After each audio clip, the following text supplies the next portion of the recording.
साथियों, जिस प्रकार एक आदमखोर जानवर की प्रवृत्ति रहती है कि अपने से कमज़ोर जानवरों का शिकार करना, उसी प्रकार हमारे मानव समाज में भी जो लोग शक्ति संपन्न हैं वो अपने से छोटी जातियों को, जो निर्बल हैं, उनको केवल अपना शिकार समझते हैं। उसी आदमखोर जानवर की तरह इन लोगों की प्रवृत्ति है। आज हम देख रहे हैं हमारा दलित समाज बहुत कष्ट और संघर्षमय ज़िंदगी में जी रहा है। हमारे बच्चे ना स्कूलों में सुरक्षित हैं और ना हमारे सरकारी कर्मचारी सरकारी कार्यालयों में सुरक्षित हैं, और हम और आप लोग हाट बाज़ारों में सुरक्षित नहीं हैं।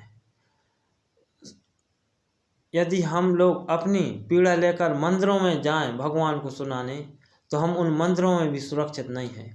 हम सोशल मीडिया के माध्यम से देख रहे हैं, प्रतिदिन देश के किसी न किसी स्थान से वीडियो जरूर आते हैं कि इस जगह पे दलितों के साथ शोषण किया गया, अत्याचार किया गया, या किसी बड़े आदमी की दुकान पर चाय पी ली या कुर्सी पे बैठ गए तो दलितों को मार दिया गया, किसी मंदिर में चले गए तो दलितों को मारा, और स्कूल में यदि घड़ा मटका छीन लिया किसी बच्चा ने तो शिक्षक ने पीट कर उसकी हत्या कर दी। तो ऐसे आए दिन ऐसे केस हम लोग सभी देख रहे हैं सोशल मीडिया के माध्यम से। तो मेरा कहने का मतलब ये है कि हमारा समाज आज भी जातिवादी व्यवस्था से संघर्ष कर रहा है, और हमारे जो लोग सरकारी कार्यालयों में नौकरी कर रहे हैं वो भी सुरक्षित नहीं हैं। उनको किसी न किसी षड्यंत्र में फंसाकर उनसे भी भेदभाव किया जाता है। और मंदिरों में जाते हैं हमारे लोग तो मंदिरों में भी भेदभाव हो रहा है। मंदिरों में तो मैं हमारे ही समाज के लोगों से कहना चाहता हूँ कि भाई, जहाँ हमारा मान सम्मान ना हो वहाँ पर मत जाएं। जिस प्रकार रामचरितमानस में बाबा गोस्वामी तुलसीदास जी ने एक चौपाई लिखी है कि आओ गए आदर गए और नैनन गए स्नेह, तुलसी वहाँ न जाइए जहाँ कंचन बरसे में। तो मेरे प्यारे साथियों, उस मंदिर में मत जाओ जहाँ तुम्हारा अपमान हो रहा है। चाहे उस मंदिर का भगवान तुम्हें अमर क्यों ना कर रहा हो, लेकिन मर जाना बेहतर समझो, लेकिन उस मंदिर में जाना बेहतर मत समझो जहाँ तुम्हारे मान सम्मान को ठेस पहुँच रही है।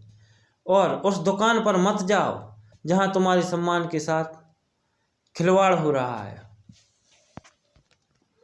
ये लोग तुम्हें कभी मान सम्मान नहीं देंगे, क्योंकि उनके पूर्वजों ने हमारे पूर्वजों को कभी मनुष्य समझा ही नहीं है। पशुओं से खराब जीवन रहा है हमारे पूर्वजों का, और ये लोग उन्हीं पूर्वजों के खून हैं जिन लोगों ने हमारे दादा परदादाओं की एक टाइम के भोजन में अपने नाम जमीन लिखा ली। ये हमें क्या मान सम्मान देंगे? तो साथियों, मैं बार बार कहता हूँ कि ऐसे लोगों के साथ उठना बैठना बंद करें और ना ऐसी जगहों पर जाएं जहां हमारे मान सम्मान को ठेस पहुँचे।